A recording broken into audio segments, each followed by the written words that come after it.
A cold corridor in the sleeping palace, and the young prince halts, drawn by the faint glow of a lone candle seeping through a servant's door.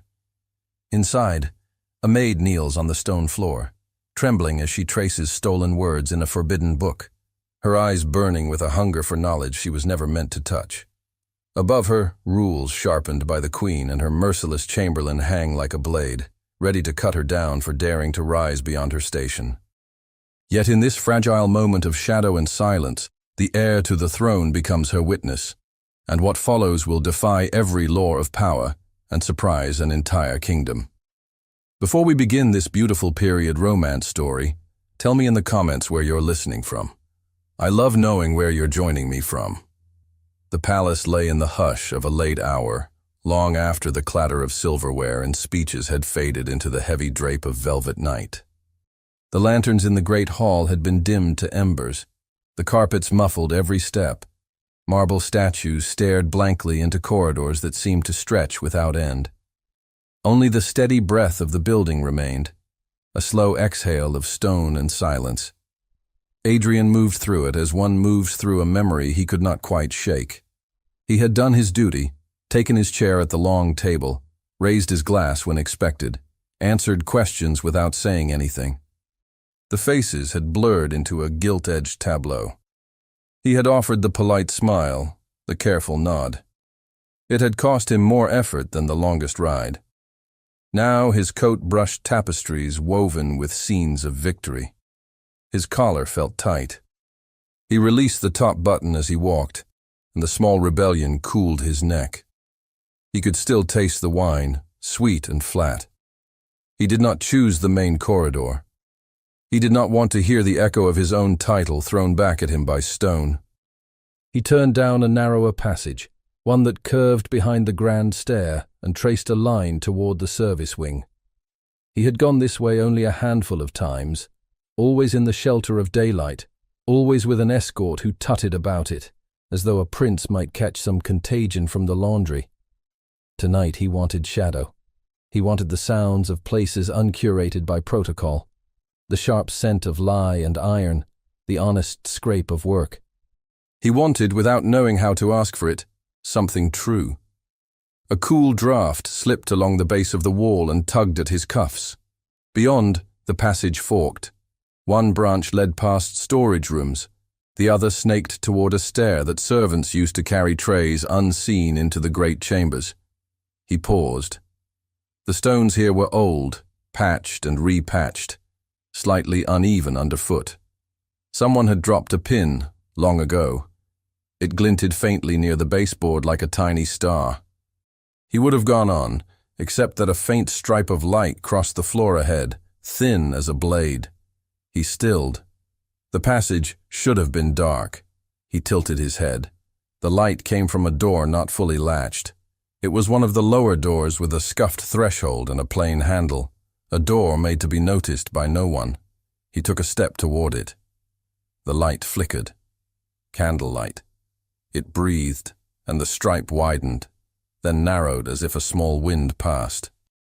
A soft sound followed, scratching, steady, compact. A quill. The sound was delicate, like a mouse nibbling. It stopped.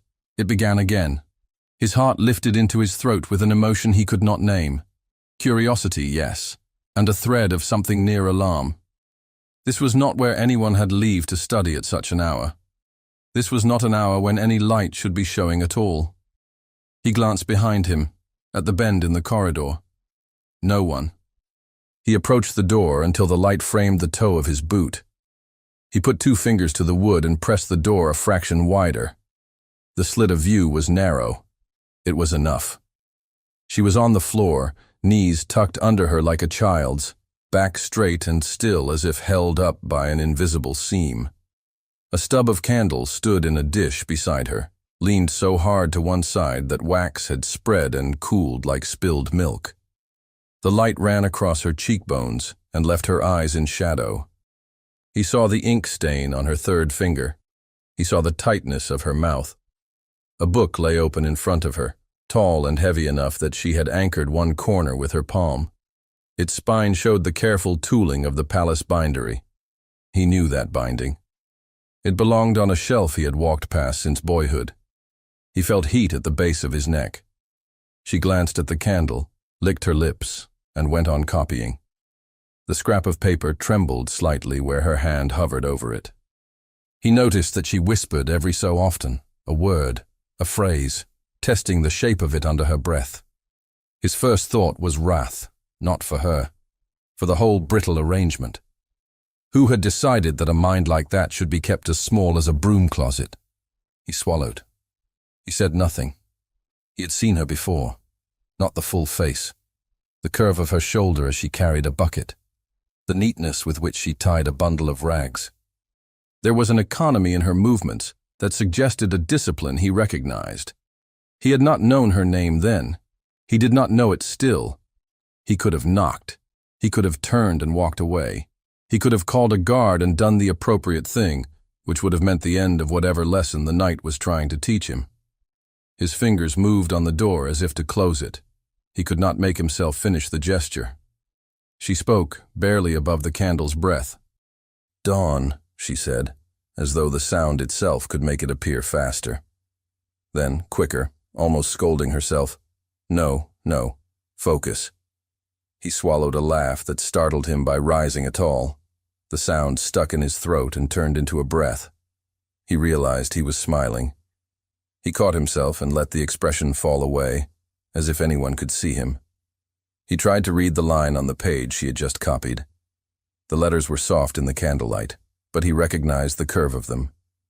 It was not a manual or account book. It was not a prayer. It was a page from one of the histories, written as though history were a story rather than a ledger. The corner under her palm shifted. The balance of the big book changed, almost slid. She pressed harder, relieved, then winced as a wax drip reached her wrist and cooled. He leaned forward an inch without meaning to. His shoulder touched the door. It creaked. She froze. So did he. For a heartbeat, neither of them moved. He could hear the time in that silence. Every second a small stone dropped into water. Then the candle flame steadied, and little by little her hand moved again. She had decided, he realized, not to look up. The decision made a knot in his chest, loosen and tighten at once. It was a kind of bravery. He drew a breath so quiet it hurt. He could not shake the feeling that he had intruded on a prayer. The corridor gave him back the sound of his breathing, faint and slow. He looked at the stripe of light across the floor. He looked at his own shoe in it. The absurdity made him whisper to himself, the first sound he allowed. "What are you doing?" he said. Not a question for her, but for himself. The words fell and were gone. He should have left. He did not. He put his hand flat to the wood again and felt the mild warmth the candle cast through it. He had a sudden image of that warmth as a living thing, conjured by her will. He shook it off as nonsense and stayed where he was. From within, the quill paused. He saw her reach for a second scrap, hesitate, then tuck the first into the binding of the book, with delicate care. The gesture betrayed a tenderness that surprised him. It meant the scrap was precious. It meant there would be no waste. She breathed, whispered again. "Not the text now." "Please," she said. And he wondered if she addressed the candle, or time, or whatever guard walked this part of the night. The plea sat in the room like a bird. He felt the old schooling rise in him, the one that insisted on rules and consequence. He heard his tutor's dry voice in memory, a voice that had made Latin into a sort of cage. He pushed the memory away. The hall behind him carried a faint, familiar rhythm. Boots, not his. Far at first, then nearer. He tilted his head, listening. A guard, making his rounds. The pattern of steps was unhurried, habitual. The metal hook of the lantern slot against the guard's belt made a tiny chime with each stride. Adrian knew the sound. He had heard it since boyhood, each night like a clock that told a different kind of time. His stomach went cold. The sliver of light on the floor seemed to grow, as though it called to the steps, invited their attention. He stepped away from the door by the length of his hand. He looked down the passage. Nothing visible yet. Inside, she had not heard. Or if she had, she trusted the night too much. Her head bent. The candle gave a little shiver.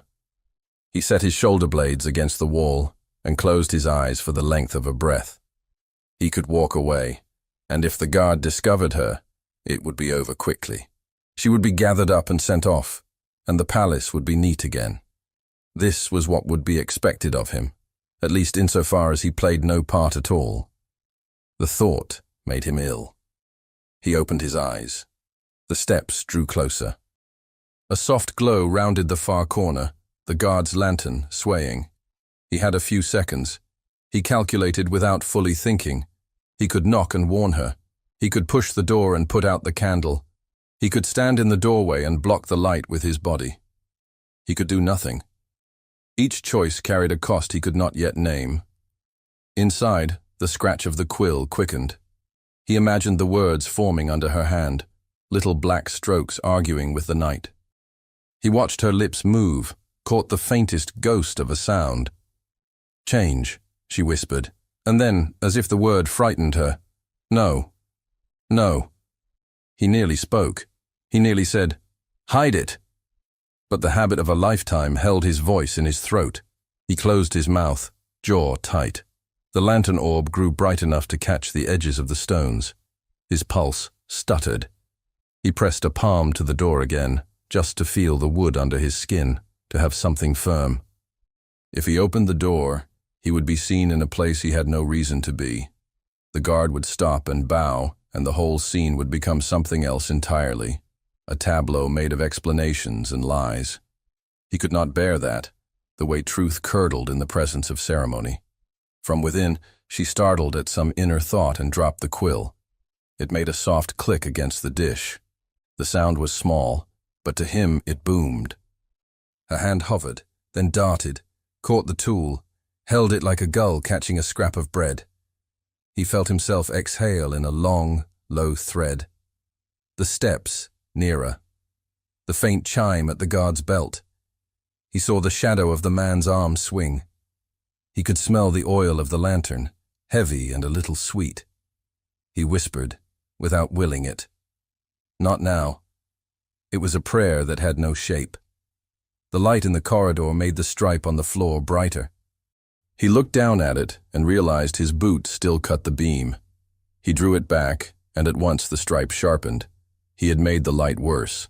He swallowed a laugh that might have been panic. He leaned his forehead to the door. The wood touched his skin, unrevealing. He could hear her breath. He could. It was steady, stubborn, true. He told himself to move. He did not. A small, stupid part of his mind thought of the kind of stories told about princes who rescued things. Dragons and towers and enchanted forests. This was not a story like that. There were no dragons.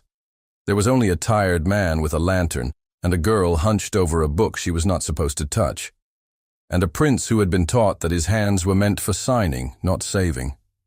The guard's lantern light began to brush the wall opposite. It licked the baseboard, curved around the corner. It touched his sleeve. His hand tightened on the edge of the door. Inside, the candle guttered. A filament of smoke twisted up and vanished. The flame narrowed, then steadied. She lifted the book a fraction and slid her scrap deeper into the fold, hiding it with the care one gives to something that must live till morning. He thought wildly of simply standing in front of the door. The guard would see a man in a dark corridor and ask why. He could say he'd lost something. He could say he wanted quiet. He could say anything. He could use the power he had been born into to make a space of safety the size of a single breath. It would be so easy. It would be so complicated. He tasted the word please in his mouth and could not tell if it belonged to her or to him. The guard rounded the bend and the lantern's circle slid over Adrian's boots, up his coat, across his shoulder, then over the door's edge. The man would come even with the threshold in 3 steps. 2. Adrian pressed his palm against the wood, ready to push. He could swallow the candle. He could shelter her. He could. He heard faintly from within her voice again. 1 more line. she said, not bargaining with anyone but the night. Just one more. His throat burned. He shifted his weight forward, heart in his mouth. He felt the door give half a hair under his hand, as though it could feel his mind. A draft breathed along the floor. The candle flame bent. The stripe of light flared. The lantern's smell grew stronger, closed over his senses like a hand. She dipped the quill. The point touched paper. The guard took his last step. Elena had never liked the service room she had been given for polishing brass, but she had claimed it for herself when the night grew deep and the corridors emptied. It was not a forgiving space. The stone floor kept its chill even in summer.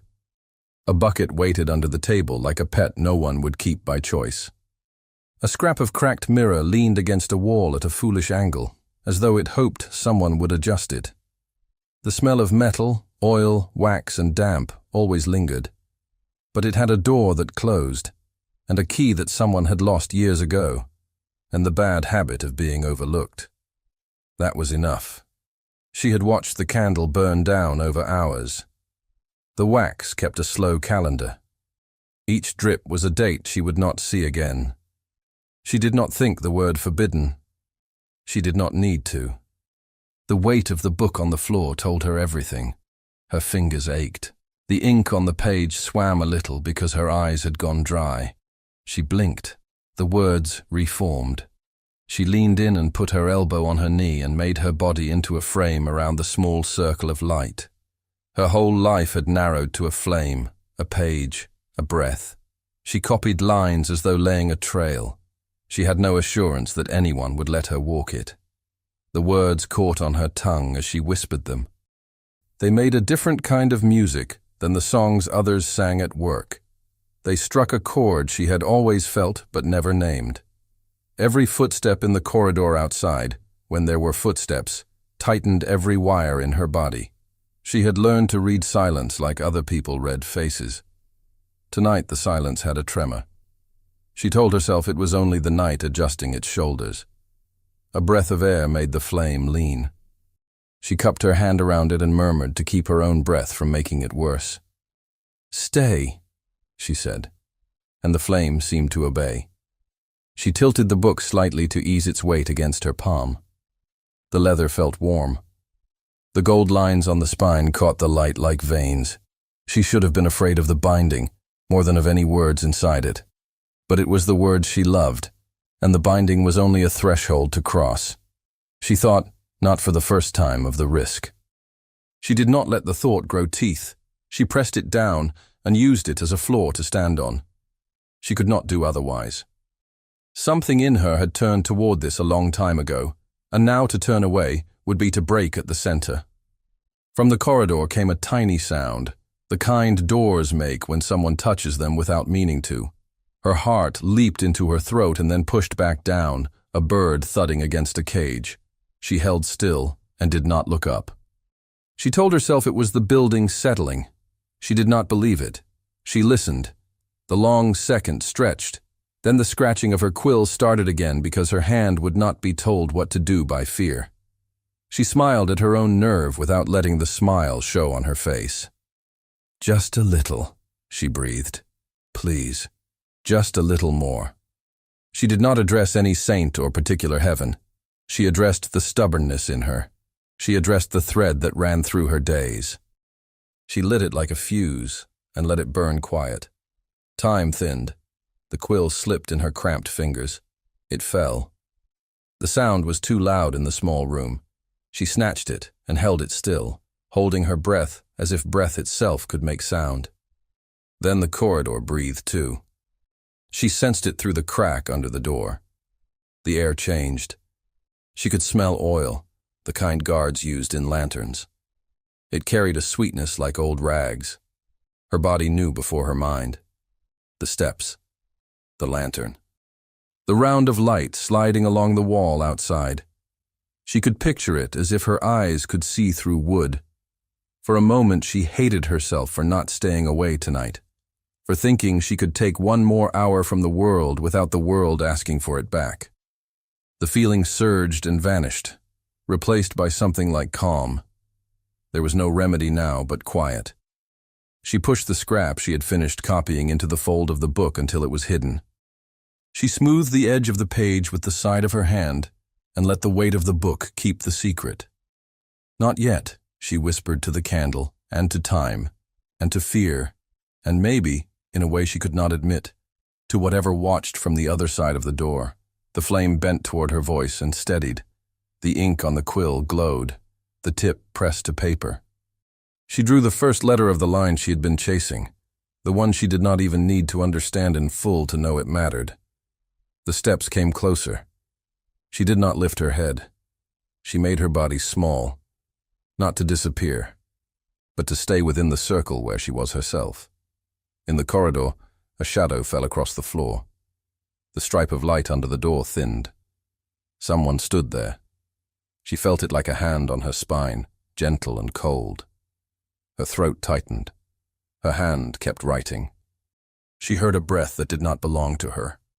It was careful, as though it tried to make no sound. She knew the cadence of careful sounds. They belonged to those who had something to lose. The lantern moved. The shadow shifted. She bent her head closer to the page to keep her own shadow from following suit. She could not keep the tremor from her fingers. She slowed. She did not stop. A single drop of wax slid down and settled against the heel of her hand. It cooled there like a seal. She clung to the feeling. It anchored her. She wrote the last stroke of the letter, then the next. The shape steadied her. She felt as though she were walking a thin fence and had to look only at her feet, not at the ground below. A sound like the soft kiss of skin against wood came from the door, and she knew someone had put a hand on it. She knew the room knew it too, with all its cracked walls and old buckets. The air tightened, became a string. She lifted the quill. The tip hovered. The lantern's smell filled the room like water filling a basin. She could have blown out the candle. She could have closed the book and shoved it under the table. She could have pushed the quill into the bucket and stained the water black so no one could say what she had done. But those choices required a thundering motion she did not trust her body to perform without noise. So she sat, eyes on the line, heart not in her chest but in her throat, and let time come. In the passage, Adrian felt the last seconds slip. He could count them by the rhythm of the steps. He could count them by the way his own heartbeat tried to keep time and failed. He could count them by light and smell and fear. He had made 1,000 decisions in his life that looked, on paper, like choices. This one felt like the first that mattered. He wanted the world to be more than the sum of its rules. He wanted to be more than a man who let a door close and said later that he had not known what else to do. He thought of the way her hand had hidden the scrap. He thought of how she had whispered to the flame. He thought of how the word on her lips had sounded like a promise to herself that she would not break, even if the night broke around her. The guard's lantern light reached the very edge of the door. The metal hook at the man's belt tapped again, crisp and thoughtless. The scent of oil soaked the air. Adrian bent his head, not in prayer but because there was too much to look at, all of it converging on the same point. His hand pressed the wood. His breath stopped. He moved to step forward, and then the footsteps halted, square and irrevocable, right outside the door. The guard's boots stopped square outside the door. The lantern's circle reached the threshold and quivered there like a held breath. Adrian moved. He pressed the wood, slipped through before the light could spill, and eased the door back toward its latch. The room's air met him warm and close, a mix of brass and wax and damp stone. He did not think. He bent to the candle and blew, a quick, quiet gust. Darkness fell.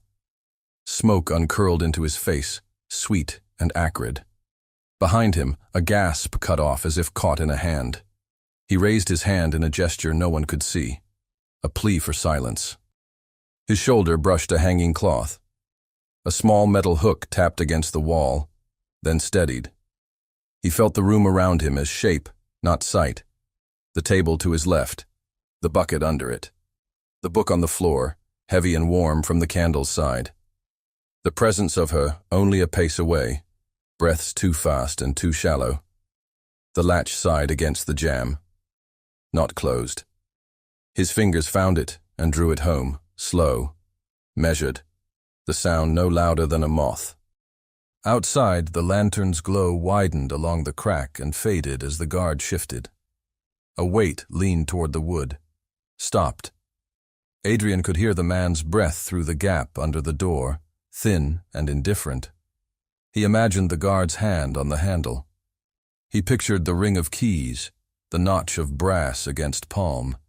He counted to 3 without moving his lips. The guard did not try the door. The boots stayed. The lantern creaked. The silence lengthened until it felt like a test. Then the jingle at the belt made a quick note, and the footsteps resumed, steady, untroubled, sliding away along the passage into the rhythm of the building's night. Adrian did not let his breath go all at once. He eased it out. The dark room held the sound, and did not return it. He heard close to him a whisper. "Who is there?" Her voice had no tremor. The steadiness made something tighten in his chest. "A fool," he said, barely above the hush. "And your uninvited accomplice, it seems." Silence took that and set it down carefully between them. She shifted, just enough to make cloth brush the floor. "I did not invite anyone," she said. "No," he answered. "You invited the night. I intruded." He could feel his eyes stretching wide to drink what little light there was.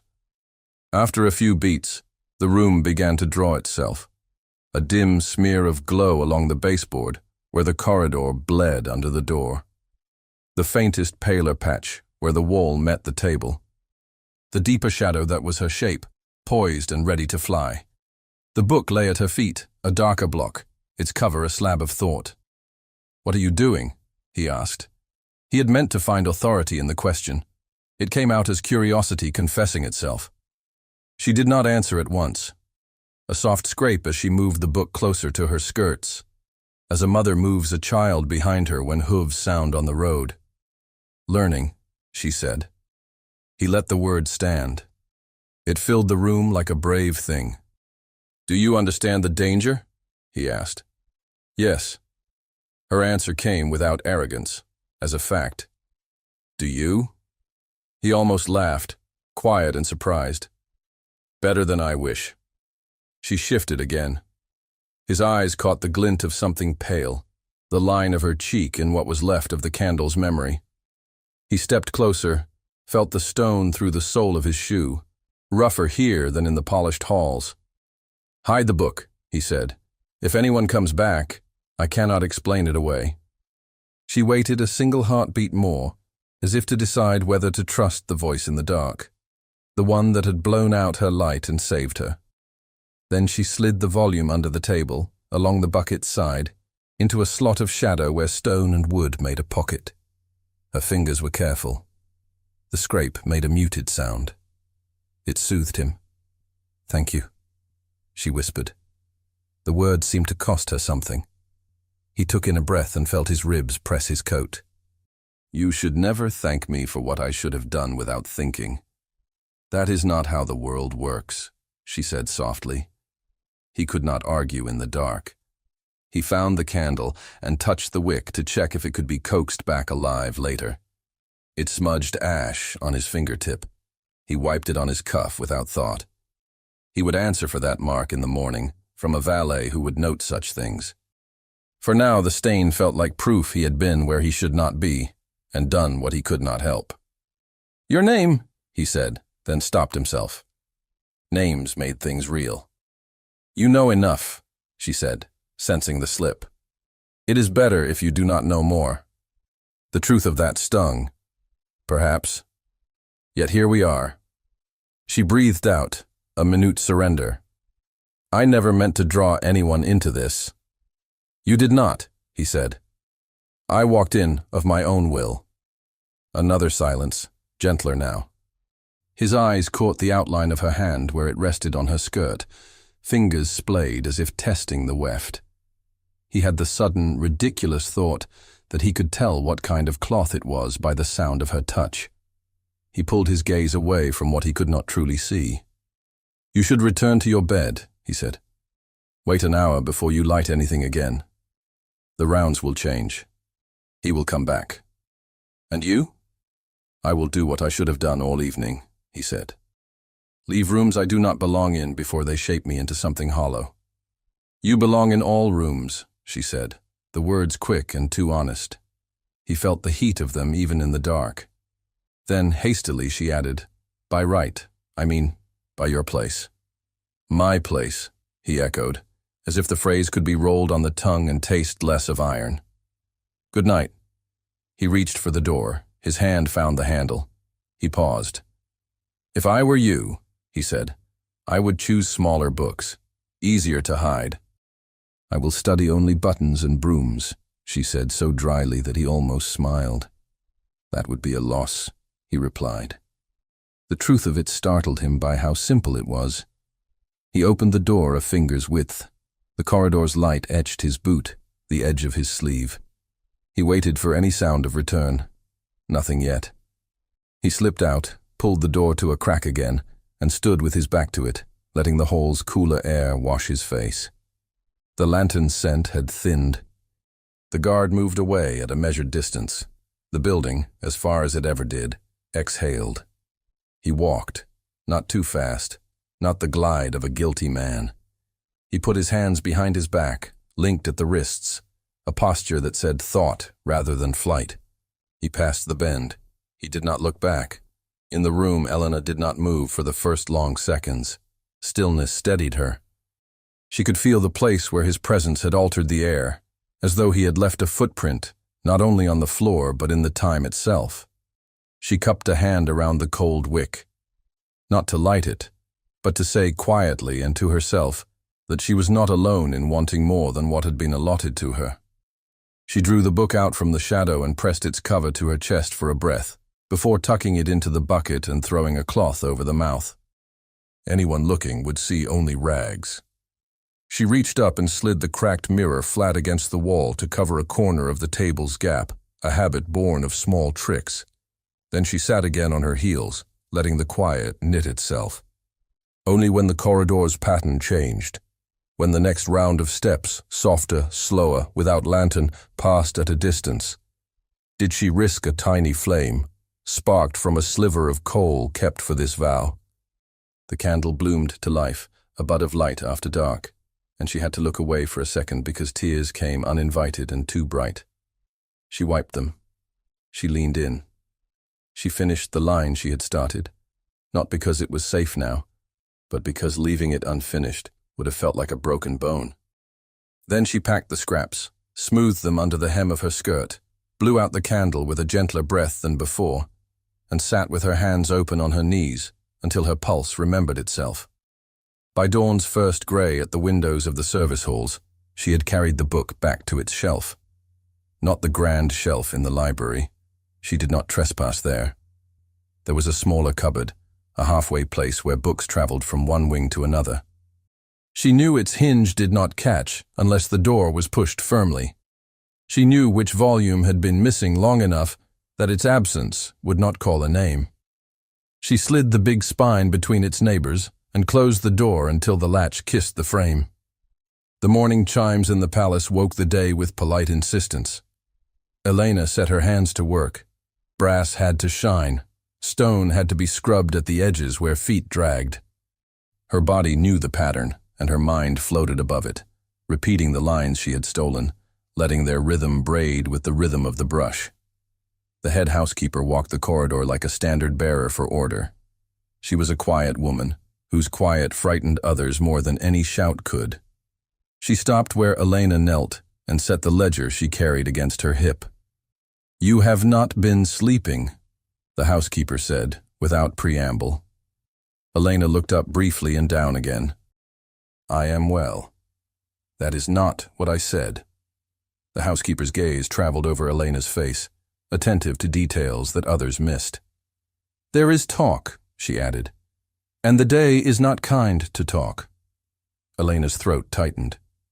"What do they say?" that the Queen's eye is sharper this week, that she counts where she did not count before. The housekeeper paused, as if choosing whether to say the rest. And that the air is not as steady in his looking as he should be. Elena scrubbed the edge of the stair.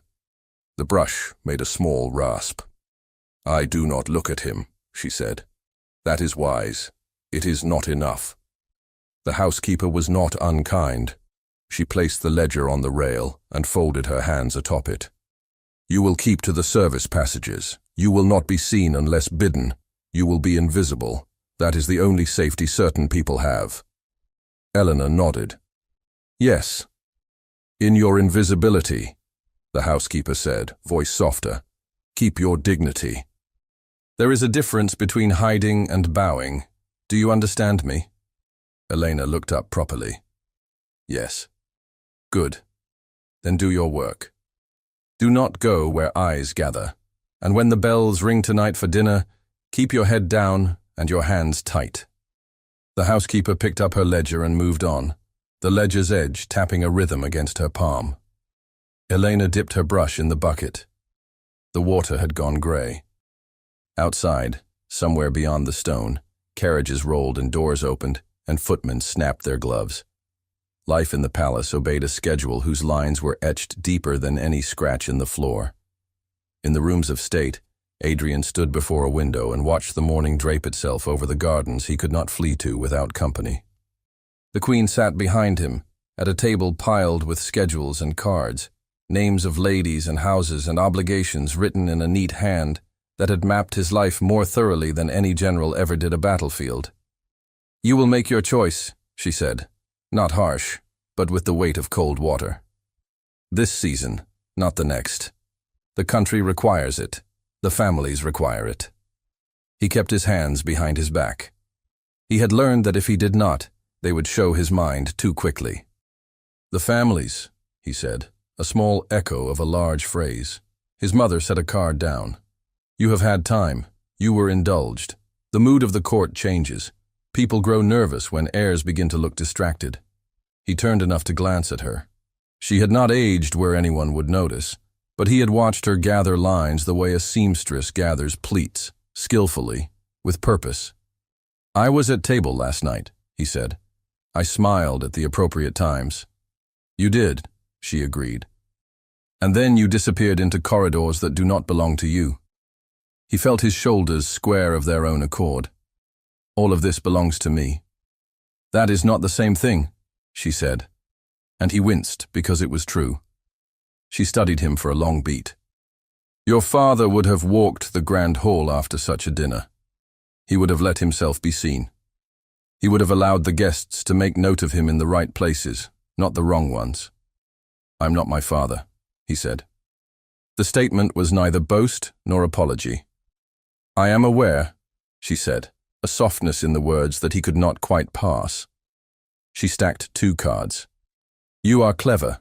Use it in the service of something beyond yourself." He stared at the window. The glass showed him his own reflection paler than the day beyond. "I intend to." "Then begin by doing what your station requires," she said. "At dinner tonight you will sit as you ought, see whom you ought, and answer without leaving questions hanging." Her eyes, cool and steady, held his. "And you will not look at the wrong things." He blinked. "The wrong things?" "The wrong things," she repeated, as if naming a weather pattern. "Restlessness is not a hobby you can indulge when observed." He wanted to ask what she had heard. He did not. He bowed his head enough to offer something like assent. "Yes." She let him go with a lift of her hand, already turning to the next card. He exited the room with the grace drilled into him from boyhood. The door closed behind him without joy. In the kitchen corridor, Elena ferried a tray from the scullery to the pantry, head down, steps small, hands careful. She could feel the notice that drifted like dust. Not accusations, not yet. Only the prickle of eyes turning in small ways. She tucked her chin and checked the balance of the cups. "Invisible," the housekeeper had said. She walked as one walks under a lintel in the dark. The hours drew on like a taut string. The palace tuned itself to evening. Footmen exchanged day coats for dark ones. The chandeliers were checked and the candles counted. The great hall woke with the earlier glow of many flames, their light climbing the gilt until even the shadows wore gold. Elena stood in the line of servants just beyond the door, hands clean, cap straight, gaze fixed on the strip of floor that was hers. The tray she would carry had been chosen already, the one with a shallow nick near the rim that she knew to avoid. She listened as names were murmured and chairs moved and the air gathered heat. Inside, Adrian walked to his chair like a man trying to step exactly on the notes of a song written for him before he learned to sing. He greeted who he must. He ignored his own stillness with effort. He took his place and let his hands fall to the arms of the chair, fingers relaxed by discipline alone. The queen sat at the head. She spoke in a voice that carried without lifting. The assemblage undulated as such groups do, laughter rising and falling as if the hall itself had lungs. Plates moved in graceful patterns. The orchestra in the gallery above gave the room a soft net of sound. He could feel her before he saw her. He had not meant to. He kept his eyes level, then let them fall as one must, to the small ballet of service at table. It was simply efficient to see where the wine came, where the plates went. It was not a mistake to let his gaze pass across the trailed white of a maid's sleeve, the tilt of a wrist balancing a weight. It should have been nothing at all. His eyes found her, the line of her jaw in profile clean and spare, the steadiness of her hand even as someone's jest made the air jolt, the composure of someone keeping three thoughts at once, the tray, the path, the invisibility. He did not linger. He did not do anything as careless as that. He looked, and then he looked away, the movement no more than a pulse. It was enough. In him, something that had sat upright all day and kept its back straight loosened by a degree and softened. He found the taste of food again. He asked a polite question of the man to his left. He remembered not to fret his cuff. Elena felt it, even before she amended the tray's angle by a hair to avoid a sleeve. That sensation that one is suddenly lit from outside. She did not look up. Looking up would have been a confession. She kept her eyes on the table's edge and the next hands she was meant to serve.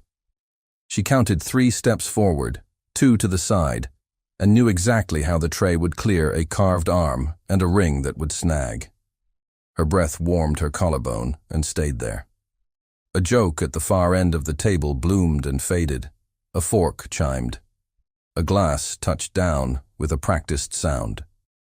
Elena reached to set a plate precisely, her fingers white at the tips. The next space was at the queen's right. Adrian poised a reply to the woman 2 chairs down who had asked him about the weather in a part of the country he had never visited alone. He lifted his hand to the glass, drank, and placed it back with maddening correctness. He told himself not to do it again. He told himself many things. He did it again. The second glance was smaller, almost not there. It was not even a whole glance. It was the urge to confirm that reality had not rewritten itself, that the person he had seen in the dark room existed in the light, that courage by candlestub looked like composure by chandelier. His eye found the curve of her cheek, where the light grazed it. He felt his chest contract once, the smallest muscle misbehaving. Across the table, a stillness opened where none had been. It was not obvious. It was the kind of stillness that occurs when someone stops counting quietly in her head. The queen's knife paused an inch above meat.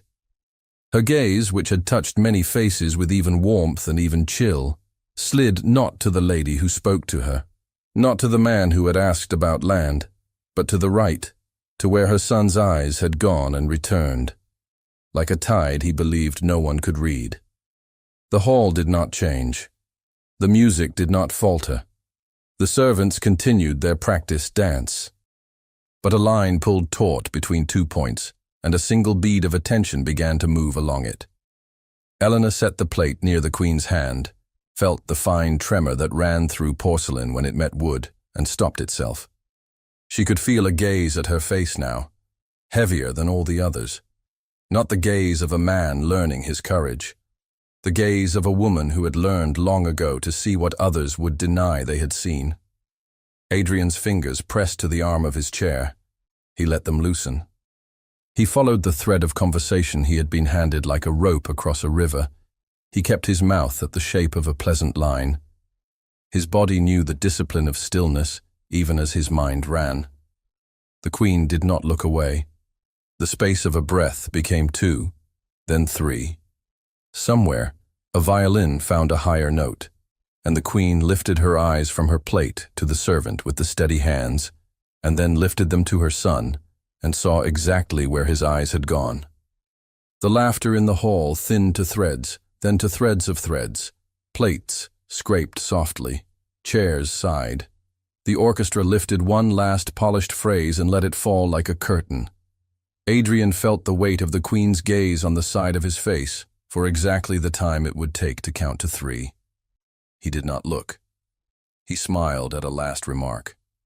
He stood when the company stood. He bowed when the Queen rose. He let the evening release him with all its velvet restraints intact. He did not take the grand corridor. He did not give the watching walls what they wanted. He slipped into a side passage and felt his lungs expand by a finger's width. The smells here were truer. Wax cooling, rush matting faint underfoot, the clean iron tang of a candle snuffer put away in haste. His boots found the rhythm of thought rather than parade. The library lay ahead, a dark lung of the palace that drew in day and exhaled quiet. He had learned to love it as a boy, when the tutors grew dull and the margins of atlases promised rivers he had never seen. Tonight he reached the door and paused. A footman at the end of the corridor turned a corner with a practiced discretion that made him part of the furniture. Adrian slipped inside and let the door rest against the jamb without clicking it shut. The room was a ship at anchor. High shelves rose like masts. Ladders leaned in repose. The long tables waited, their surfaces polished to a patience that had very little to do with dust. He did not summon a lamp. The fire had been banked and still held a red underglow. It was enough to find what he wanted. He knew which shelf housed the books that bore the small crest on their spines, the private set, bound to his father's taste, rich and restrained. He reached for one of the histories, not because of its title, but because it weighed enough to anchor a small promise. He set it on the table, palm flat to the leather, as if the steadiness of the object could steady his mind. He needed a sign, not a letter that could be traced, not a token that would make a servant into a thief. A sign that required courage only in the reading. On a side console, a small vase held the dregs of a day's arrangement. Stems gone tired, petals no longer crisp.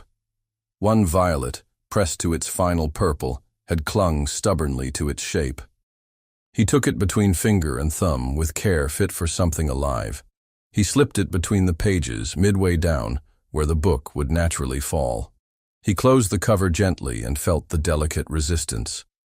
He did not think about what it meant to trap small beauty between history's weight. He stood back.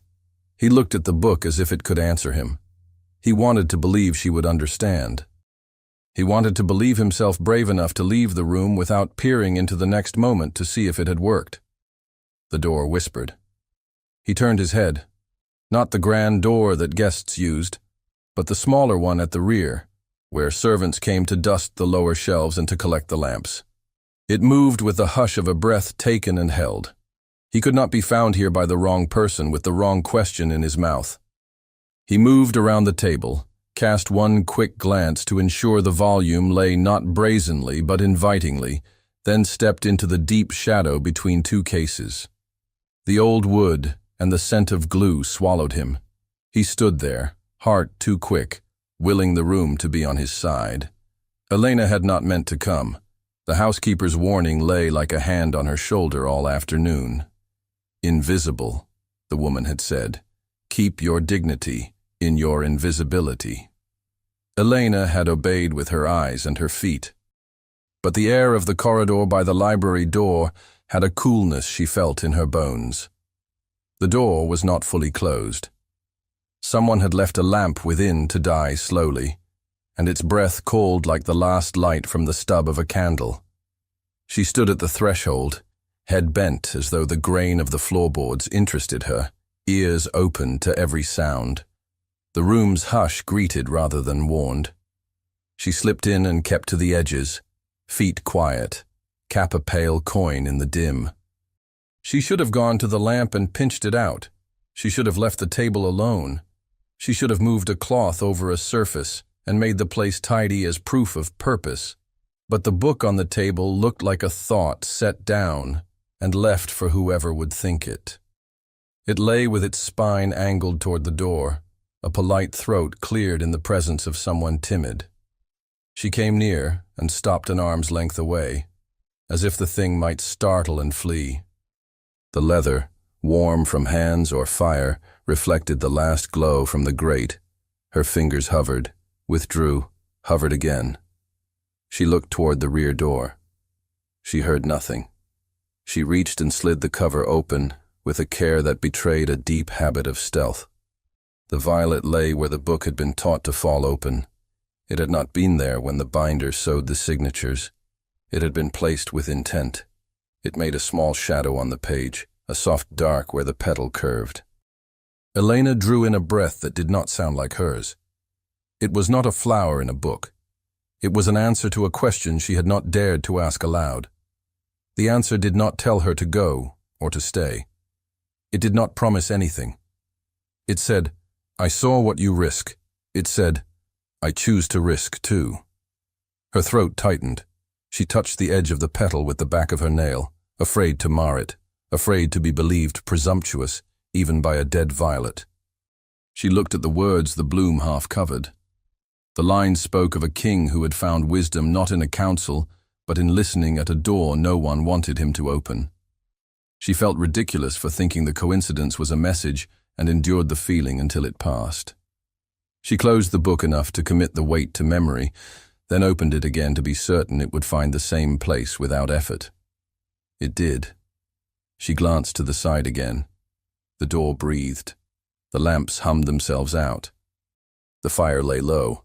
Her heartbeat counted little seconds like beads. "Do you understand it?" a voice asked, low and near. She did not start in a way that made sound. Her shoulders stiffened and then softened. She turned and saw him in the half-dark, his face a calm she did not trust and could not resist. He had been there all along. She had suspected someone.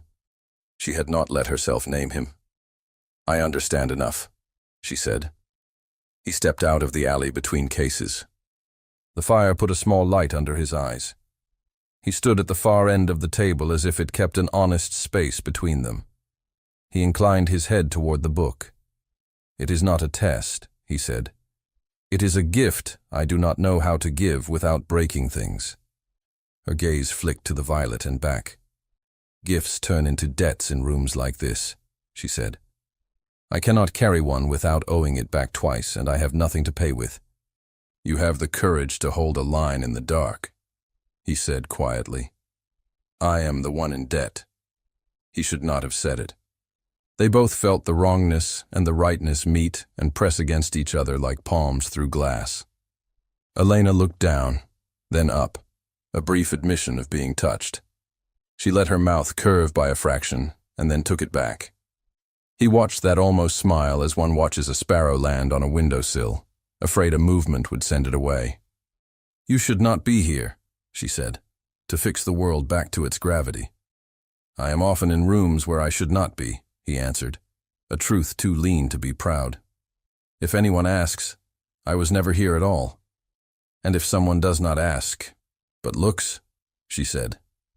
"Looking seems to weigh more than words tonight." He understood that at once. He could still feel the Queen's glance on his skin like a cooling brand. He came around the corner of the table and stopped, before he came too close. "They teach us to cover looks with talk," he said.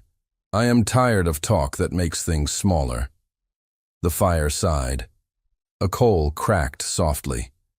The ladders in their slumber seemed to lean closer.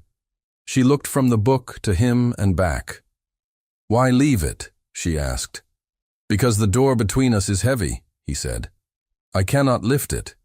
I can only slide something under it." "And you expect me to pick it up," she said, a challenge without heat. "I expect you to do what you think wise," he answered, which may be to leave it exactly where it is. The space between them held. It did not feel empty. It felt like a tether. He lifted a hand, waited, then set it on the edge of the table, fingers down.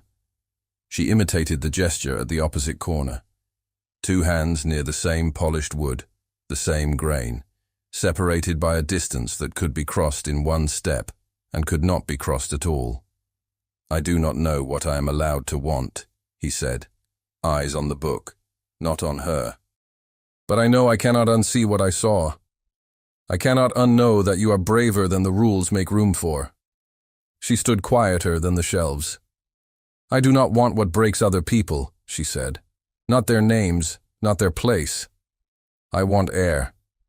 And I want to breathe like a man and not a ceremony," he said, the words coming out before he could obey them back. He reined himself. "Forgive me. It is no business of yours if I choose to drown politely." "I would prefer you did not drown at all," she said, and then bit her lip as though the intimacy of the sentence had embarrassed her. "I mean for the sake of the place. The place would falter." "I am not so necessary as they think," he said, a small bleak humor at the edges of it. She did not answer, because the answer would have been dangerous. He looked at the book. "Take it," he said at last. "Keep it until morning, not as property, as a promise kept between 2 breaths. After that, return it." Her hand hovered. "Someone will see it in my arms." "Wrap it in the cloth," he said. "Carry it as you would a folded table cover. No one will ask what a maid carries if her face says she has 3 other places to be." She reached. Her fingers slid under the board. His hand moved by the same instinct to steady the weight on the opposite side. Skin did not meet skin. The leather warmed both palms through. The wrist ran up both their arms like a current. For a heartbeat, neither of them moved. The line between their hands was so bright it was almost visible. Then she lifted the volume and pressed it tight to her apron. He let the table be just a table again and put his hand to the back of a chair to occupy it. "Use the rear door," he said. "Shorter to the service stairs." She measured the room. The rear door had always been her door. She had never thought of him using it. The thought made her giddy and fierce at once. She turned. Her steps were soft. He watched her not with hunger, but with a kind of fear that had nothing to do with his own skin. He did not move until she had set her hand to the latch. "Wait," he said, and she paused. He searched for something to give that would not destroy. He found only caution. If anyone stops you, do not invent. The more words, the more holes to step into. She nodded without looking back. "I learned that before I learned to read." He believed her. She opened the door into a thin, obedient darkness and slipped through. The lamplight in the corridor beyond was lower, the kind reserved for those who moved without needing to see much. She walked with the book under her arm and her head low, as if listening to the floor. Adrian stayed a few deep breaths longer. He had not told her what his mother had seen. He had not told her that the palace could make a scandal out of a single flinch. He had asked her to risk meeting him in a room that could ruin her merely by saying her name loudly inside it. He stood with his shame and his certainty both, and let them argue until they came to a draw. He went to the fire and nudged the coal with the tongs to excuse himself for being there at all. The ember answered with a small glow. He set the tongs down, dragged his hand over his face, and listened to the building around him. A floorboard sighed in the corridor outside. A breath of oil moved. He froze. Elena stepped into the rear passage and paused to let her eyes take up the small light. The service hallway had been built thin, the better to be unseen. It knew how to swallow sound. She pressed the volume under the fold of the cloth she had slung over her arm and made the cloth lie in a domestic way. She told her shoulders to soften. She told her step to be brisk, not sneaking. Anyone looking should see usefulness, not secrecy. She turned the first corner. The corridor narrowed further, and then opened toward the stair. On the landing, a figure had placed himself as if he had finished a turn and stopped to consult the wall about where to go next. He had not. He waited with purpose, folded into stillness. The chamberlain's posture had no waist. He was not a tall man or a heavy one, but the years had carved him into a ledger in human shape. Everything in its line, everything accounted for. He did not need light to be authoritative, but he had set a lamp at his feet and another on the newel post. The two together made the kind of glow that turned edges sharp. Elena's feet did not falter. She made herself the person who carried the cloth. She kept the book under her arm, as if it were nothing at all. She lowered her eyes in the way that said, respect, not fear. He did not stand aside. He did not move. He watched her for 2 seconds that had the weight of minutes. Then he spoke, his voice measured, as if he weighed each word before letting it go. You are far from your assigned hall. I am returning from duties, she said. From which room? His tone made the question sound like kindness to a child who has lost her way.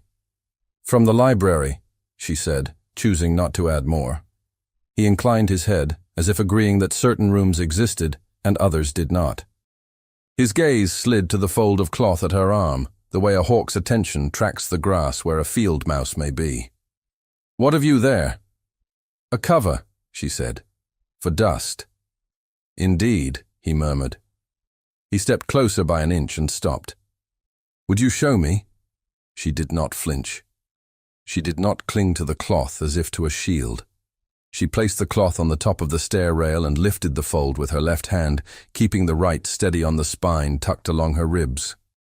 She had done this motion 100 times with linens carried from room to room. Her fingers did not shake. She revealed nothing but more cloth. His eyes did not follow her hand.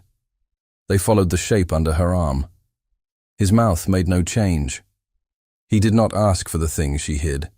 He waited until her silence had to be filled with something, and then he looked at the corner of leather just visible near her elbow and at the small crest stamped there in pale gold, unmistakable even in low light. Ah, he said softly. It was not surprise. It was an entry in a book balanced. She felt her pulse step to a faster time. She could have pushed past him. She could not. Not with what she carried, and not with what would follow. She let her chest rise once and fall. She lowered the cloth again over her arm. Give it to me, he said, and this time it was not a request. She lifted her chin a fraction, enough to be seen, not enough to be insolent. I am returning it to its place. It has a place, he agreed. It is not in your arms. It was neglected, she said. By whom? He took a step so small it should not have mattered, and changed everything. The distance between them closed to the point where he could see the tremor at the corner of her mouth. If you say you found it at hazard, I will have to ask why you entered a room you were not sent to. The lamps needed tending, she said. He moved his gaze over her face to her cap, to her hands, to the worn spots at the hem of her sleeve. He was not cruel. He was not kind. He was the palace configured into a person. And the violet? He said, his eyes back to hers. Did the lamplight place it between those pages by itself? She felt the petal in her memory, cool and defiant. She did not look down to check if any purple showed. She held his gaze because to look away would have been not humility but confession. You will tell me, he said, and the light made lines on the side of his face clearer than they had been a moment ago. Why a maid carries the private book of the heir. Elena stood with the cloth folded over her arm, the book's spine pressed along her ribs, the chamberlain's gaze weighing the breath in her chest. The lamp at his feet made a tidy circle of light that did not quite touch her shoes.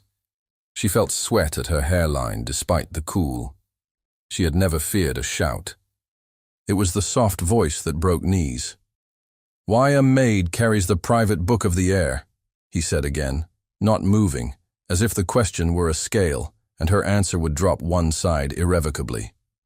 She glanced at the stair behind him and saw only stone and the clean line of a polished rail. No escape, no witness to appeal to, unless the walls counted. Her mouth was dry. "I am returning it," she said, and she made the words balance between apology and fact. "It was used and set aside." "Used," he repeated, a small click on the end of the word. "By whom?" "The lamp," she said. "The table needed clearing." The lie was not a lie to her. The table had needed clearing. It was the smaller truth she could carry. He took the last steps down until they stood at the same level.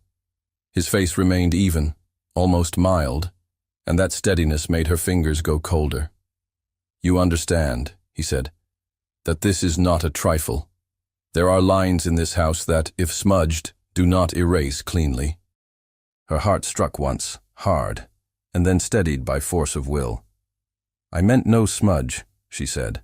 "I meant no harm." "Harm arrives in rooms like this under many names," he replied. "Carelessness, curiosity, compassion." His gaze flicked to the corner of leather at her elbow, then back to her eyes. "Sometimes it is called kindness by the one who does the harm, and scandal by those who pay for it."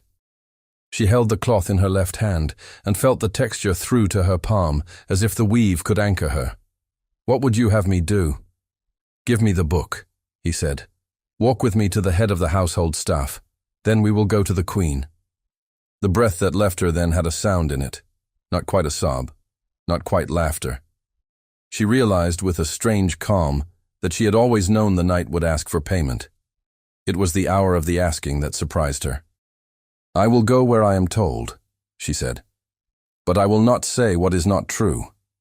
"How noble," he said, "no mockery and no praise. We will see what truth buys in daylight." A shadow moved at the corridor's bend. The chamberlain's head tilted. Elena followed his glance and felt relief strike through her in a lightning line and leave her weak. Adrian stepped out of the darker hall as if the stone had formed him from its own light. He did not hurry. He did not pretend surprise. "Good evening," he said to the chamberlain, and his voice was courteous enough to melt fat from a stew. He looked at Elena once, and then away, as if he had seen a picture on a wall. "Your Highness," the chamberlain said, bowing not too deep. He would not deepen the bow to a man he had taught since boyhood to sit straight. "I am relieved to meet you here. I have found a misplacement." Adrian looked at the book as one looks at a piece of furniture that has somehow walked. "I see," he said. He did not let his gaze linger on the crest stamped in the leather. "It is mine." "Indeed," the chamberlain said. "I asked for it to be brought to me," Adrian said, and the sentence landed like a step onto a thin bridge. "I was not ready to return it through the usual channel." A silence opened that had the exact shape of risk. The chamberlain's eyes narrowed by the breadth of an eyelash. "I am gratified to hear it, sir. The appearance of impropriety can be as costly as impropriety itself." Adrian did not move. "And is improved by explanation, when explanation is warranted." He let that hang for a half-breath. "You have my explanation. If there is cost to be paid for small irregularities, I will handle it." Elena kept her head angled down, but her body heard the shift in the air. He had stepped between her and something with teeth.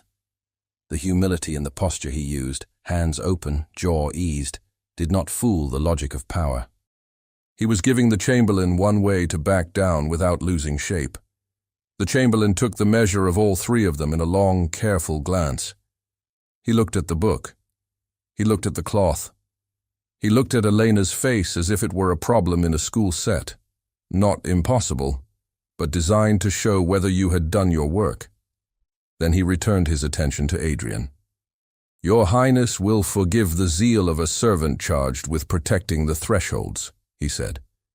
"It is my trade to be suspicious when I see a door used that is not meant to be used." "So I have always valued in you," Adrian said, with a small incline that repaid a bow with acknowledgement, but not with indulgence. "You have kept us from many misplacements." "Then I will continue," the chamberlain said gently, "by keeping you from this one." His gaze cut to the book and back. "Allow me to carry it for you, and I will see it put in the right hands." Elena felt the line draw taut again. If he carried it, then the violet would be found.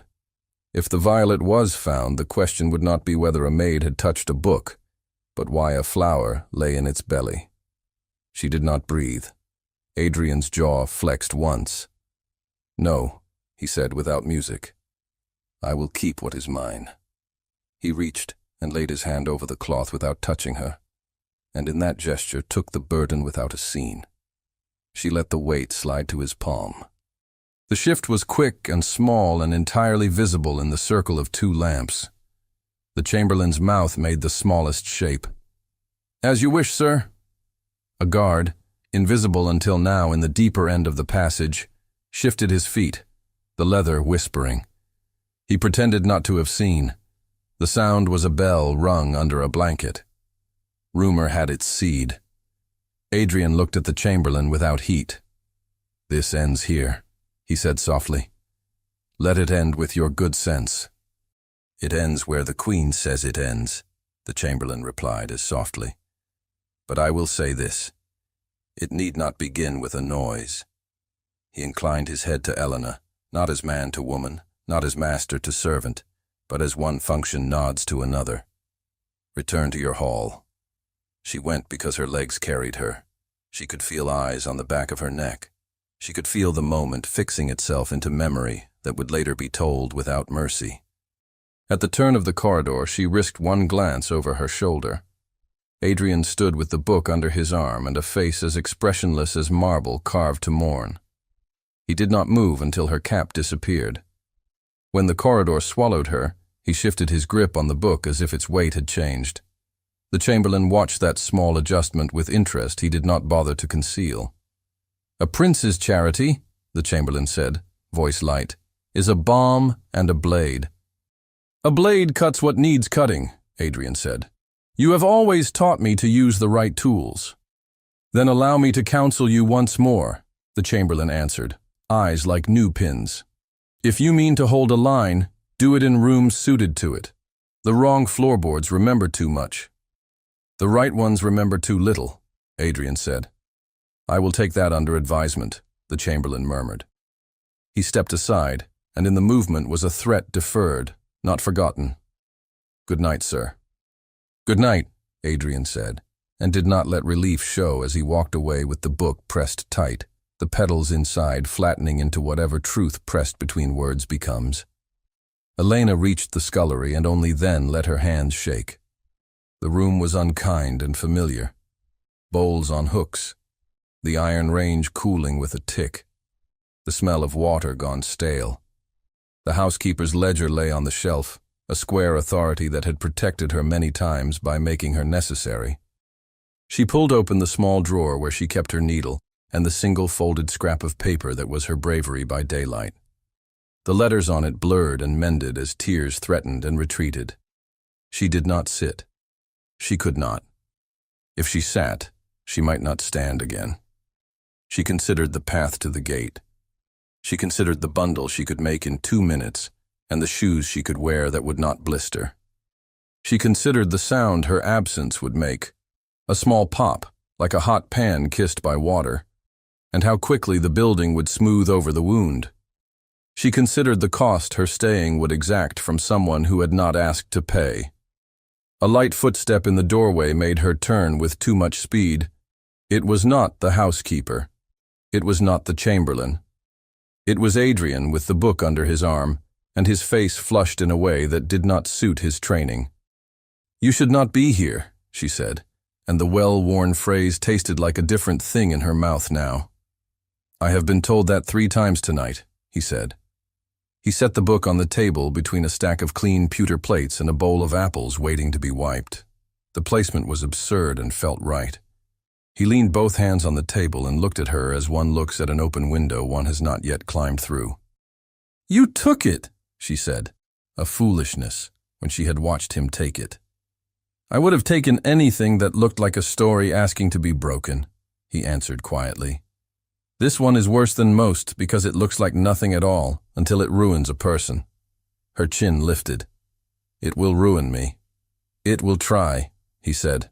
I cannot pretend otherwise. He reached inside his coat and drew out the violet, flattened and brave, and set it gently on the wood. The flower looked indecently tender in a room made for scrubbing. I do not know how to be noble without being cruel, he said. Tonight I am tired of that ignorance. Her mouth opened. No words came. He was not asking forgiveness. He was not making a speech. He was placing a small, undeniable truth in front of both of them and letting it be seen. You could let me go, she said. Say nothing. I would leave. The building would close over me. Your life would go on. I tried to let you go when I saw you in the dark, he said. I failed at it before I began. He looked at his hands, and she saw that one knuckle bore a faint soot mark from a banked coal, and that ridiculous reality made everything else sharper. If you leave now because the choice is yours, I will help you. If you leave because of fear, I will chase you down the street like an idiot, and the scandal will simply wear a different hat. Despite herself, her mouth curved. Do not do that. Then do not make me, he said, and the line could have been a jest if it did not sit on top of a cliff. She stepped closer to the table because to stand against the wall felt like a tactic rather than a thought. She did not touch the violet. She could not bear for it to crumble under a finger now. What happens if I stay? She asked. We face what comes, he said.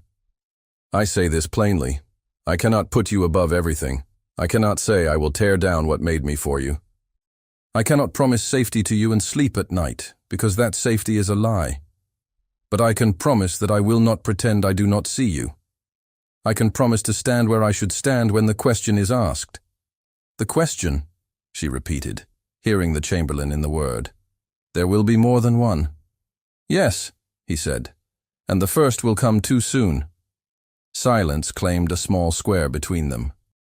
The scullery's sounds returned, the tick of metal, the drip at the far sink, the fabric of her sleeve when she breathed. The moment shaped itself into a choice she would remember when she was old, if she were allowed to be. I wanted books, she said softly. Not crowns, not rooms with marble air, just the words.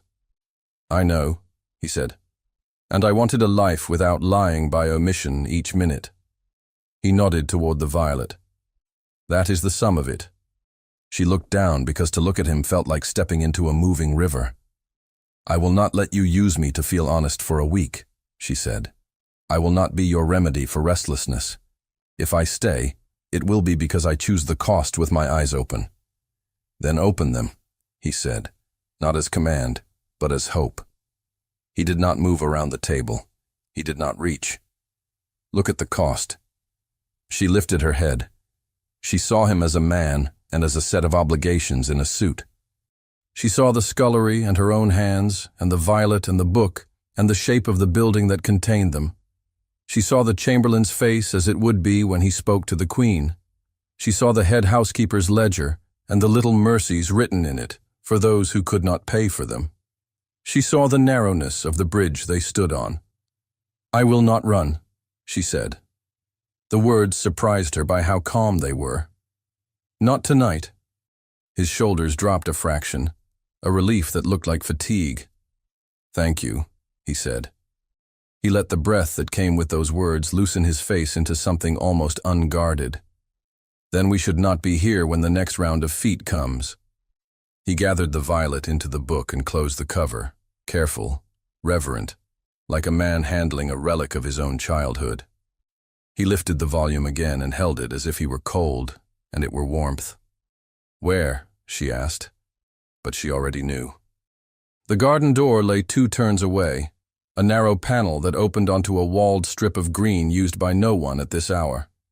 The night there would not be friendlier, but it would be honest. He went first, not out of pride, but to take the risk that stood in the doorways. She followed, steps quick and quiet. The corridor took them into itself and gave nothing away. A soldier on the far side of a hall shifted and looked down at his boots to spare them both. The building, when it wished to, could keep a secret as well as spread one. The garden passage opened with a smell of damp earth and box hedge. The air at this hour wore a different weight. Leaves shivered lightly. The distant windows of the grand rooms showed squares of gold like the small gravel underfoot made sound enough to let them know where they were. Adrian stopped beneath a clipped yew and let himself see her in this light as he had seen her in the candlelight and the chandelier's wash. The same person, stripped of accidents. He wanted to say many things that would do neither of them any good. He said one that did. "I will speak to her," he said, and they both knew he meant the Queen. "Not to confess like a boycott, but to place my hand where it belongs. If she chooses to take it off, that is on her." "She will not like me," Elena said, and there was no complaint in it. "She will not like that I am not obedient," he answered. "The rest is detail that people call principle." She smiled without showing teeth. "That sounds like a thing a man says when he is about to be brave, and later will need to lie down. It sounds like something a woman says when she has already been brave for a very long time," he returned. The admiration in his voice warmed the night, and he let it stand without fear. He lowered himself to sit on the low stone border, as if sitting could make him think more carefully. He did not invite her to sit. She chose the standing, and he honored it. For a while they were quiet in company, listening to the small noises living things make when humans go to ground. "I do not want pity," she said. "You do not have it," he answered. "You have my attention." "That is heavier," she said, half to herself. "I will learn to carry it," he replied. They spoke the details then, the ones that mattered and did not belong to poetry. If stopped, what to say. If asked, what not to say. If the housekeeper questioned her, how to answer only the asked part and no more. If the chamberlain pressed again, when to speak his name and when to say sir. He did not overpromise. She did not dramatize. The night put a calm edge on their planning. When their words had done what they could and done no harm, silence found them and did the rest. The garden's dark pressed gently on their shoulders. The gravel cooled her soles through thin shoes. He felt the book's reassuring weight against his side and imagined, absurdly, that the pressed violet could feel the pulse under it. "I should go back," she said. "If I am absent, absence makes its own noise." He rose. He did not reach for her. He allowed himself only the movement of his hand, opening a little, a gesture that could have become touch and did not. She saw it, and felt the heat that carried, a warmth that would have hurt if it had been any sharper. "Good night," he said. "Good night," she returned. He watched her move toward the door, and did not breathe until the panel took her and closed. Then he stood a little time longer under the yew, and let the shapes of what he would have to do arrange themselves into a path a man could walk without falling every other step. When he at last went back in, the book rode his arm like a banner in reverse, a sign of trouble and remedy together. Elena reached the scullery again. The ledger waited. The range cooled. She put her hand on the table where the violet had lain, and could still feel its suggestion against the grain. She took up her brush and cloth, not because they would save her, but because they were hers. The house could take many things. She would not help it by letting go of the small ones. The night folded around the palace and held it. Inside, the air moved with the knowledge of what had almost happened and what would have to happen next. In that held breath, two people stood where they had decided to stand, and the future, which had been a room with no door, discovered it had a threshold. The night did not slacken so much as thin. The building took one long breath and let the dark go finger by finger. In the scullery, where heat had hummed all night and cooled toward dawn, Eleanor stood with her palms flat on the table, feeling the grain under her skin as if it could tell her where to put her courage. The first bell sounded low and domestic. Somewhere beyond stone, a bird tried out a weak line of song. Water in a pipe coughed and settled. She lifted her head and listened for feet, the small brisk ones that meant errands, the slow ones that meant notice. It was the head housekeeper who came, ledger under her arm, cap straight as a blade. She did not step into the room at once. She stood in the doorway and let the sight of Elena become part of the morning. "You will come," she said. No embellishment, her face softened by a degree. To the Queen. Eleanor's throat closed and opened. Now?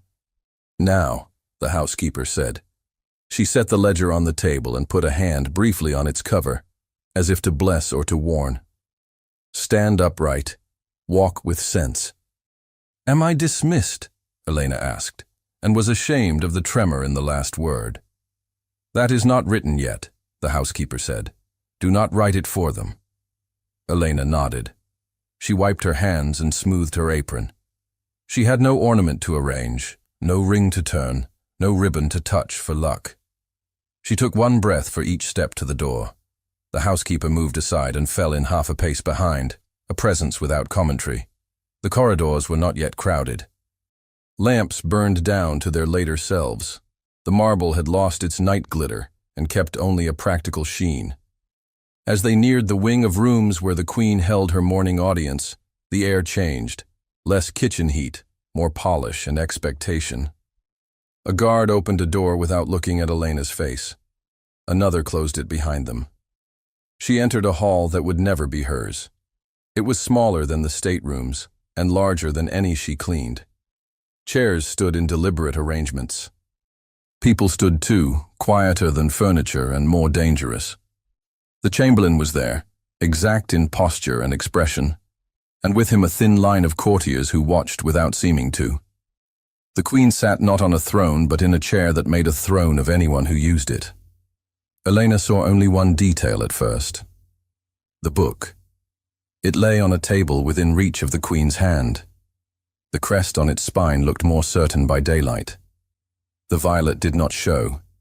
Its presence lived in Elena's chest. Someone cleared a polite throat. The sound folded the room into attention. The Queen's gaze went to Elena the way water goes to its level.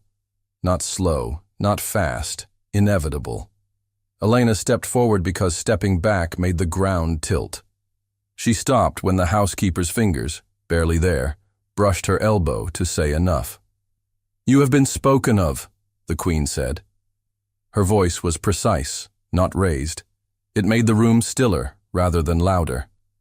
"We will hear you." Elena's mouth felt too dry for words, which was perhaps a mercy. It meant she would choose only those she must. "Your Majesty," she said. She kept her eyes low but not cowed. It was an old discipline and a new decision at once. The chamberlain stepped into the space allowed to him. "With respect," he said, and the phrase meant the opposite. This maid was seen in a passage not assigned to her, carrying a book of the private collection of the heir. The binding carries the crest. The act oversteps the lines marked clearly for all. The Queen did not shift. "Oversteps," she echoed. "This is a word we know." Eleanor swallowed. The housekeeper's hand, at her side now, was still. No rescue would be offered and none asked. The truth would have to stand up without company. "I carried it," Elena said. "I was returning it to its place." "From where?" the chamberlain asked, and made the question sound like permission, as trap. "From a table," she said. It had been used and not returned. She did not add what else it had held. The violet's ghost pressed against her ribs like a bruise. "And you read it," the chamberlain said, sharp as a needle. Elena felt heat rise in her neck and kept her voice from cracking by force. "I read." A ripple moved through the line of watching faces. The Queen raised her hand, and the ripple died. Her eyes stayed on Eleanor's face, as if to see whether this creature had more voice than place. "By whose leave?" the Queen asked. The question fell gently and broke open the air. Elena opened her mouth to answer, and the door at the far end of the room moved. It did not slam. It did not pinch embarrassment into squeak. It opened as doors do when someone enters a room that has been his since he started to remember himself. Adrian walked forward with his hands empty and his back straight. He had dressed as any morning would demand, nothing excessive, nothing careless. No sign of a boy who had run. No sign of a man playing at drama. He bowed to his mother, not deeper than he ought. He inclined his head to the room. He stood near the table and set his hand briefly on the book's cover, as if confirming the ground before stepping on it. "By mine," he said. The sentence had the weight of a thrown line finding purchase. It altered the posture of men who had watched many lines. The Queen did not look at the book under his hand. She looked at him. "Explain," she said. He did not rush, which was its own statement. "Last night, I was not ready to return the volume through the usual channel," he said. "I asked it to be brought to me by the nearest hand that knew its way between rooms. The matter should not have needed a morning. It appears it has one." The Chamberlain listened with a face that could have belonged to a clock. "Your Highness," he said, each syllable frosted, "no request of yours goes unanswered. Yet no request of yours requires the creation of new routes in hallways not made for them." "Routes are not created by one footstep," Adrian said. "They are revealed by need." "Need," the Queen repeated, same tone as before, as if tasting the word for poison. "What need?" He looked at Elena then, once, a glance that was not a plea and not a claim. It was an acknowledgement. He returned his eyes to the Queen. "The need of a mind to use what exists under our roof," he said. "The need of a prince to see whether his authority can do anything that is not merely decorative." "It can also do harm," the Queen said. Her hands, motionless in her lap, made even stillness look like discipline. "It can make people forget their edges." "Edges," he said quietly, "are meant to keep us from falling off the world. They are not meant to cut us until we cannot move." Her gaze sharpened. "Do not bring me metaphor when I ask for policy." She nodded toward Elena. "This woman, what is she to you?" Elena felt that question strike her like a bell struck under water. Everything in the room reshaped itself around it. Adrian answered without chewing his words first. "A subject," he said, "a person under my care, as much as any lord who eats at our table." The Chamberlain exhaled through his nose. "A maid with a book in her arms is not the same as a lord with a title in his mouth." "No," Adrian said. "The maid's book, if opened, would try to make her larger. The lord's title, if spoken too long, would try to make him larger by making others smaller. I know which I prefer to encourage." Silence did not approve. It waited. A cough sounded from the back and was shamed out of existence. The Queen leaned back, not far. "You intend, then, to assert that servants may read from the private collection at their whim?" "No," he said. "I intend to assert that learning is not a crime, that the desire for it is not insolence, and that we can make a rule that does not make hypocrites of us all." "What rule?" she asked, so dry that the room could have caught fire on a spark. "A small one," he said.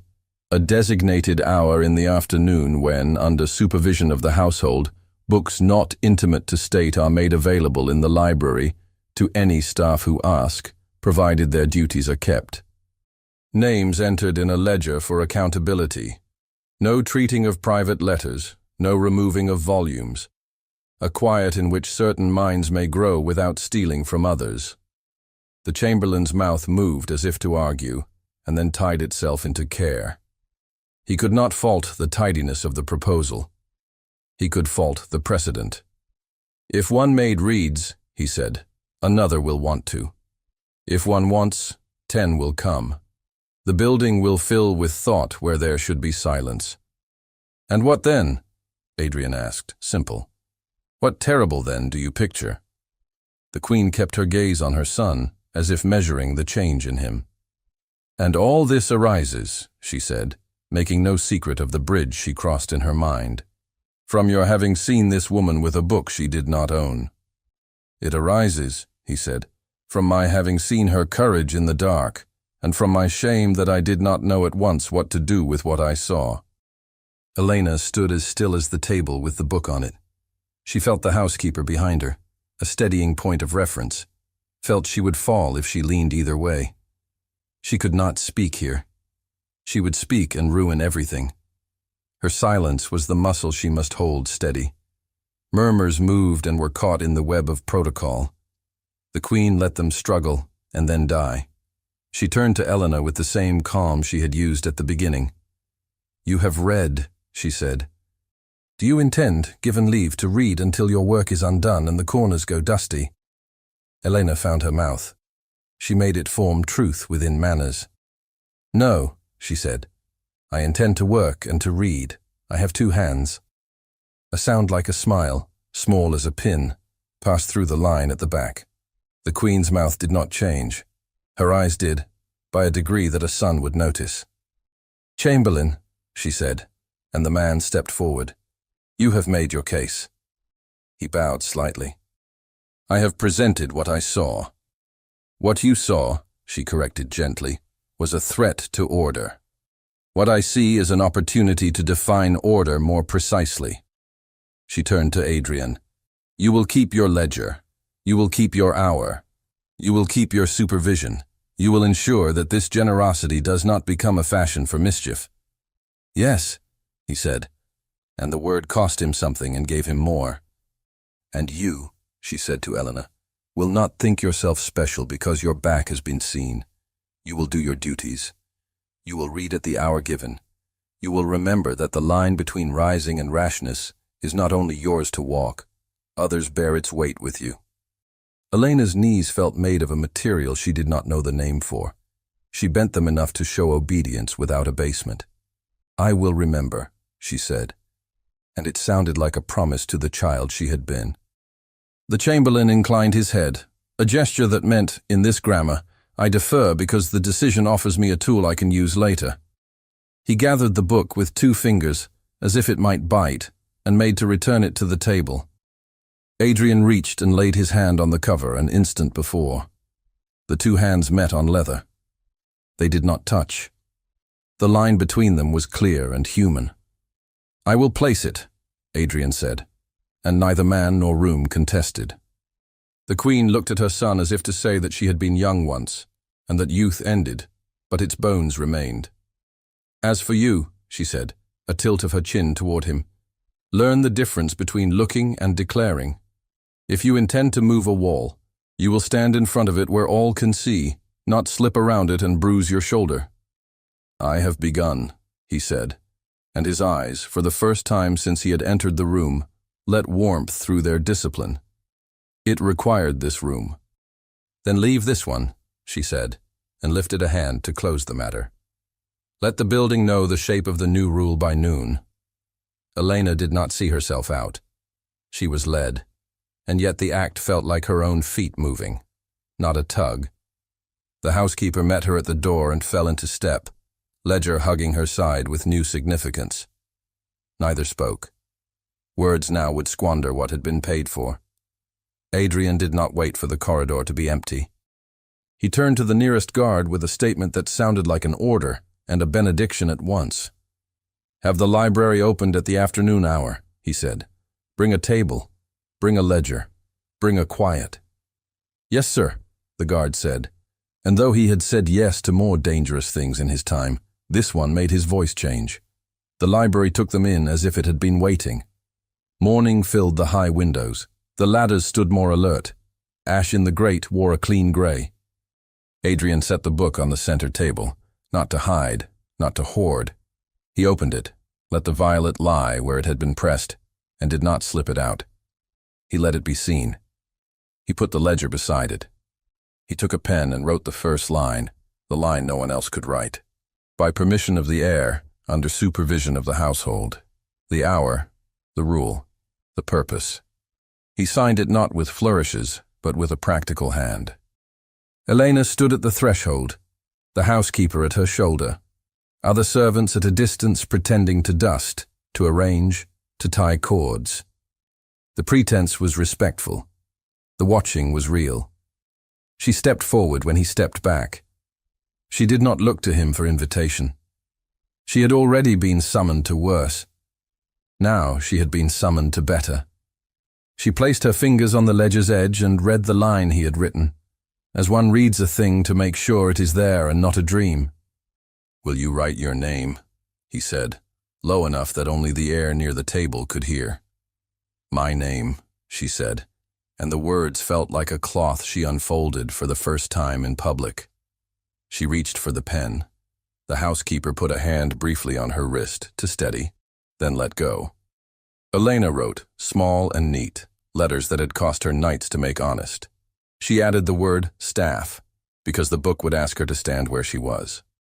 She set down the pen and did not wipe ink from her finger. She let the stain claim her. The chamberlain appeared in the doorway like a thought that had become necessary. He took in the table, the ledger, the violet, the faces. He made no comment. He crossed to the shelf and placed, with fussy exactness, 2 volumes that had strayed a finger's breadth from their brothers. Then he turned and bowed with the faintest shape to the nearest of those who served, a bow that could be read later as I have bowed to this, and no argument freed him from it. The hour had not come yet. Duties still ticked, but the room had already changed its shape.